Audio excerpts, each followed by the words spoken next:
Hey guys, it's Kazaris, bringing you kind of a different style of video today. So, as you can see from the title, I just want to talk about the matchup of Masked Heroes versus For Hire. So, For Hire is undoubtedly the best deck in the format.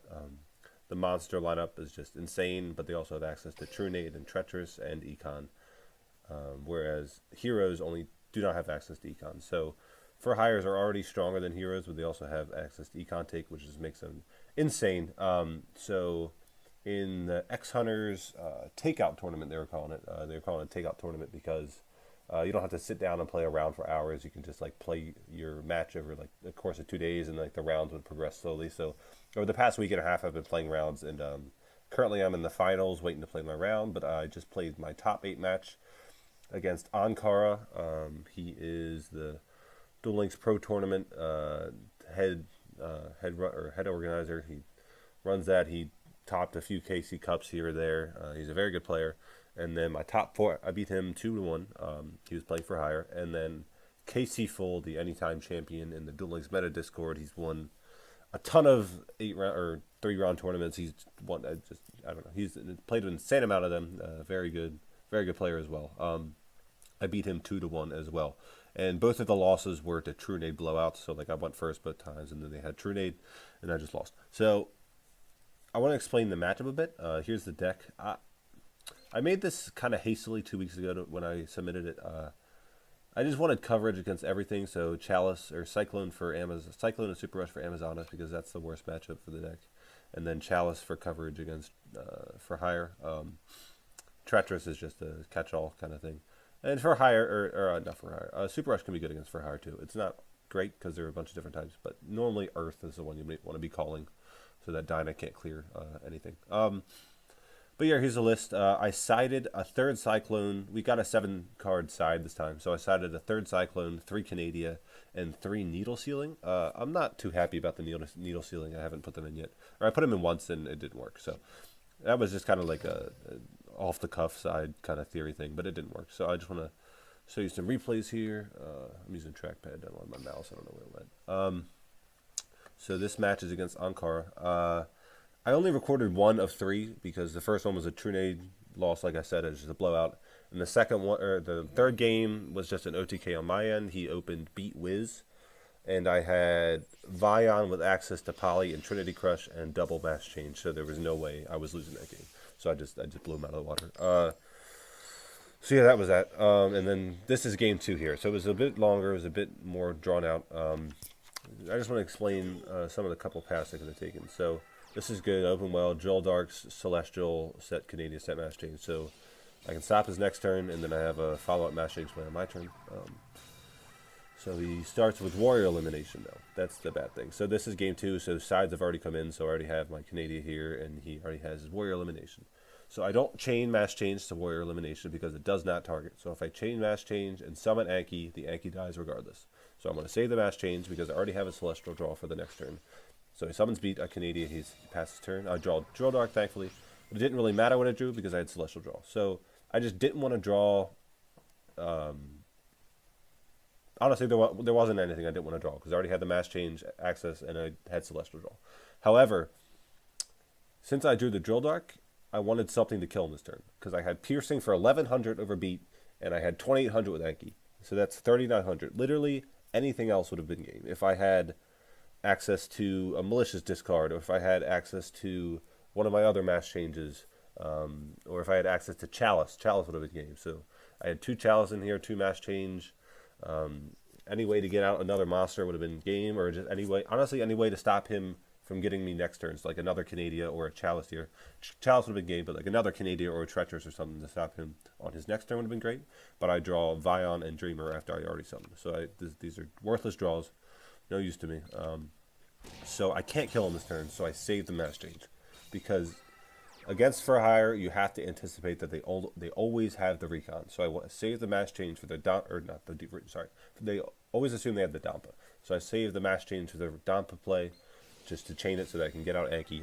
But he doesn't have it. He has Seal and Dinah. So I know he can't kill me this turn because he can't get out any other monsters and he can't do enough damage because he can only do 2800 max. Or, sorry, 3100 max. So he just adds back beat here. And now he attempts to go for the econ take. So this is the similar situation as Dampa. It targets. So I just change the target, summon Anki, and then nothing resolves. So Ankara was telling me later he regrets this play. He probably should have set the econ. That was a better play. It would play slower because he had the read that I either had super rush or mass change, and in that situation you really don't want to econ take, like, or you don't want to do it first. Like if he attacks and I super rush, then you econ take, or if he attacks and I mass change, then you econ take. But actually, no, that doesn't work. No, never mind. Sorry. Yeah, if he attacks and I super rush, you chain econ. But he changed it early here, and then I'm able to chain mass change. So if he set it, I wouldn't have used mass change. I probably would have still killed him next turn. If he also had Wiz in hand, he told me, so maybe the Wiz would have been the better play here. But regardless, he has to crash with Dinah, because if he doesn't crash with Dinah, then he goes back down to 25, and then I can just clear it with Anki. So yeah, I just go for game here. Send Malicious, Vion, banish the Drill Doctor, already engraved, fuse for dangerous, double beat down for game. So he's going to scoop it up there. So that's that replay. Yeah, there it is. And then, so that was the one against Ankara. The other two were blowouts, like I said, not much to commentate on. And then this is game one. I forget what game this is. I'll find out in a second. I think it's game one against KC Fool. Or maybe I think I might have done, I think I took games 2 and 3. Because, yeah, he True Nade blew me out game 1. I forget. I gotta look. But yeah, so my only losses in both matches were the True Nade blowouts. So I opened pretty well here. Opening D-draw is always fantastic. Yeah, now I remember. I draw into Malicious here, so I got a Cycle in the back row. I attempt to bait the Wiz negate, but it was just a bluff True Nade. So he could have negated the D-draw here. I still discard for cost with Malicious.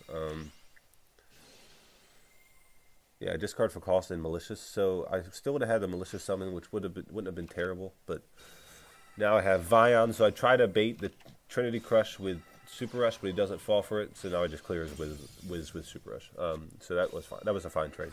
So it's either he negates there, and I Trinity Crush, or he doesn't negate, and I just kill the Wiz anyway.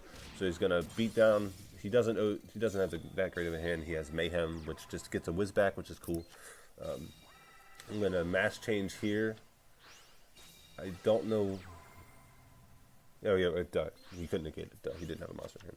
So I'm just gonna get the Celestial draw here. He has Econ. I suspected it was Econ. I didn't want to play around the Tretch. I just wanted to take advantage while I could, because he had a weak field in just Wiz with no negate. So I just wanted to push for advantage because I knew I had Celestial draw and Grave. I'm going to. I didn't want a Trinity Crush. There was no reason to, because I suspected it was Tretch. I was playing around the Tretch, so I fused with the Drill Dark on field to get Dangerous out and just clear it. So if he wanted to Tretch, he would have to Tretch his monster anyway. I would clear the Wiz. This way I get rid of the Wiz, and I have a discard with Dangerous for next turn. But it was Econ, so he protects Wiz again, so I had to figure out how to clear it. He just beats down to BM me. But yeah, so I discard the Chalice here because I don't need it, and I knew I had a Celestial draw in Grave, and I don't want to draw Dreamer. Dreamer's like the only thing I don't want to draw. It's the last monster with my deck. So I banish Celestial, draw Treacherous, which is fine. I draw the Vion, which is also fine. But it doesn't matter because now I can beat down for 29 to get over the Wiz. Then he's going to have a beat here, and then I have the Chalice for the beat. So that was game. I forget. I can't remember what game that was. I really can't. I just know he True Nade blew me out with True Nade one game. And then the other two were really good. So this game is definitely sides have come in. So I have 3 Canadia in my deck now.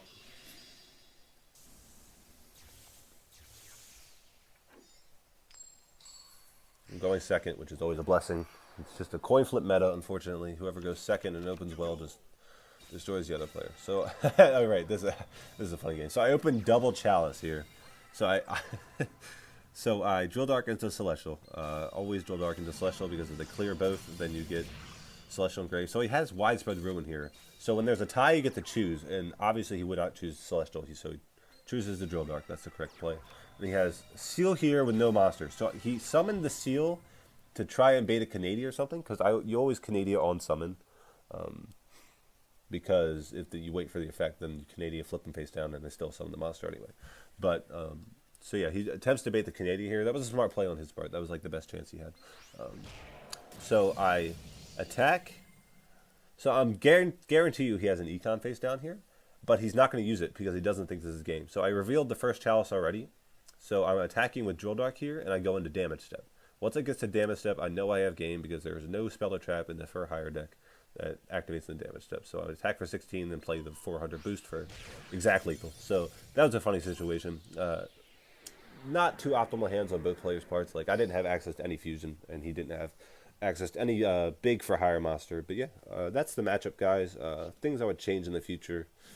I would probably play another Treacherous just so I saw it more often. That's the thing with Treacherous. It's like if you play one, you're never going to see a dead Treacherous, but you're not going to see Treacherous as often as you need it. And if you play three, you're going to see way too. You're going to have your first Treacherous, and then the rest are just going to be dead in your deck.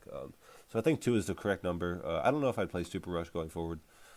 I think I'd just trade out a Super Rush, both Super Rushes for a Tretch and maybe another Cyclone just for the Amazonas matchup because that's more difficult. Or I could just totally forego everything and just build it just for higher, in which case I'd probably add a Canadian, maybe. I don't know.